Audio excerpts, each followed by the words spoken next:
Your code editor has 50,000 extensions and its core has barely changed in years. That's not an accident, that's plugin architecture.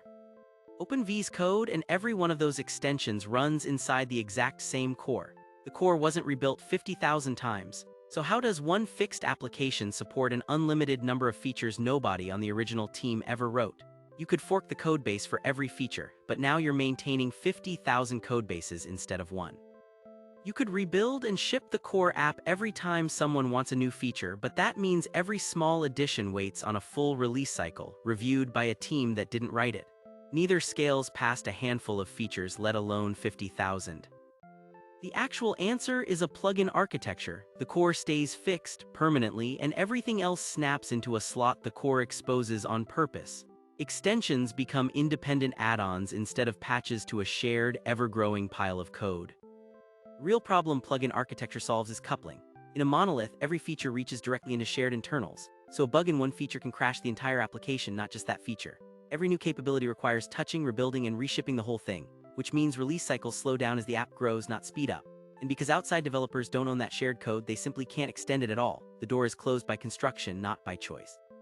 This isn't a hypothetical failure mode either. It's the exact story behind most rewrite from scratch decisions engineering teams eventually regret making.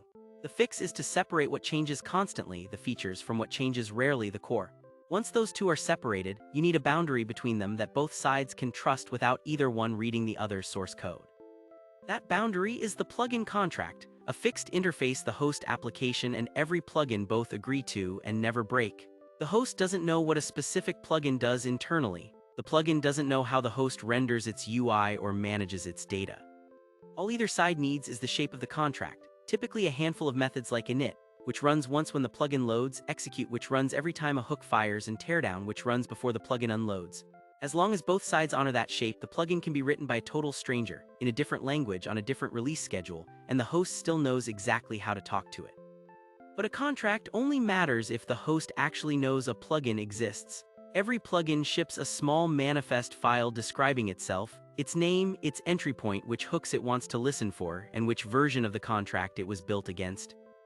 At startup, the host scans the plugin folder, reads every manifest, validates the declared contract version against its own, and registers anything that passes into an in-memory map.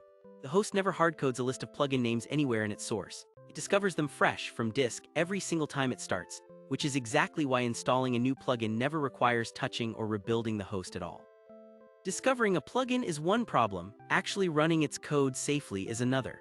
Some systems compile plugin code directly into the host at build time fast, but it means recompiling the entire application for every single plugin, and a crash inside any one of them takes the whole host down with it.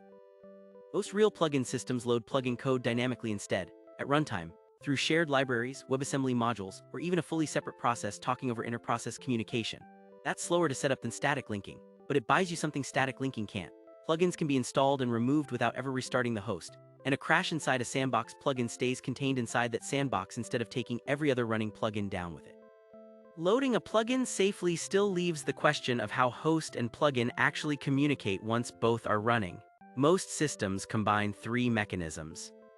Hook points are moments the host calls out it deliberately, on save, on open, on document change, and any plugin listening for that hook gets invoked.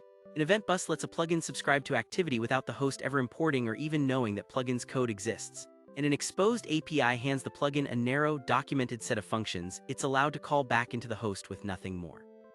Every one of those channels is versioned against the same contract from before, so when the contract changes, an outdated plugin fails loudly and immediately instead of corrupting data silently.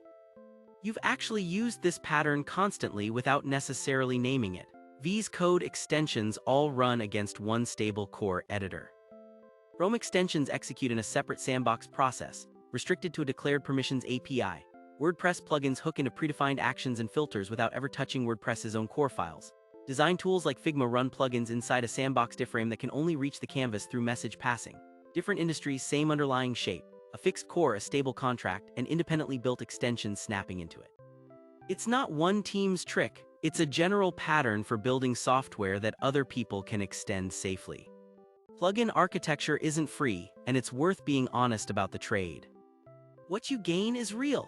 Extensibility without ever touching your core, independent release cycles for every plugin, and room for a third-party ecosystem to grow around your product without your permission on every single change. What it costs is also real. An extra layer of indirection between every feature and the code that runs it. A contract that has to stay stable indefinitely because breaking it breaks everyone downstream at once. And a meaningfully larger security surface, since you're now running code you didn't write. If your application genuinely needs outside developers to extend it safely, this trade is usually worth making. If it doesn't, a plugin system is often just complexity you didn't need to add. Thanks for watching.